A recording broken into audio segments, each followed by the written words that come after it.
কল্পনা করুন আপনি গভীর নীল সমুদ্রের মধ্যে একা ডাইভিং করছেন।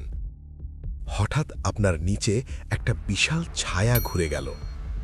ধীরে ধীরে ঘুরে তাকালেন আর দেখলেন বিশাল এক হাঙর সোজা আপনার দিকে এগিয়ে আসছে।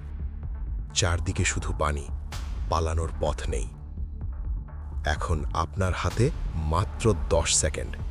ভুল সিদ্ধান্ত মানেই শেষ।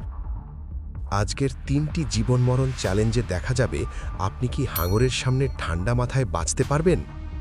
স্কোর মনে রাখুন, শেষে বোঝা যাবে আপনি শিকার না বেঁচে ফেরা মানুষ। দৃশ্য 1, চোখের লড়াই। হাঙরটি এখন খুব কাছে। আপনার প্রথম কাজ কি? অপশন এ, প্রাণপণে দ্রুত সাঁতরে পালাবেন। অপশন বি, হাঙরের চোখের দিকে তাকিয়ে স্থির থাকবেন। অপশন সি, চিৎকার করে পানি ছিটাবেন।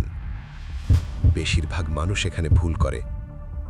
3, 2, 1. সঠিক উত্তর অপশন বি। আপনি পালাতে শুরু করলেই হাঙরের শিকারী প্রবৃত্তি জেগে উঠবে। দ্রুত নড়াচড়া মানেই আপনি শিকার। কিন্তু তার চোখের দিকে তাকিয়ে স্থির থাকলে সে বুঝবে আপনি তাকে দেখছেন। এতে সে দ্বিধায় পড়ে যায়। দৃশ্য 2, শেষ মুহূর্তের আক্রমণ। হাঙর হঠাৎ গতি বাড়ালো। এখন আক্রমণ প্রায় নিশ্চিত। আপনি কোথায় আঘাত করবেন? অপশন এ, পিঠে ঘুষি মারবেন। অপশন বি, নাক বা ফুলকায় জোরে আঘাত করবেন। অপশন সি, লেজ ধরবেন। এখানে ভুল মানেই দ্বিতীয় সুযোগ নেই। 3, 2, 1. সঠিক উত্তর অপশন বি। হাঙরের নাক এবং ফুলকা অত্যন্ত সংবেদনশীল। এখানে জোরে আঘাত করলে সে বিভ্রান্ত হয়ে যায়।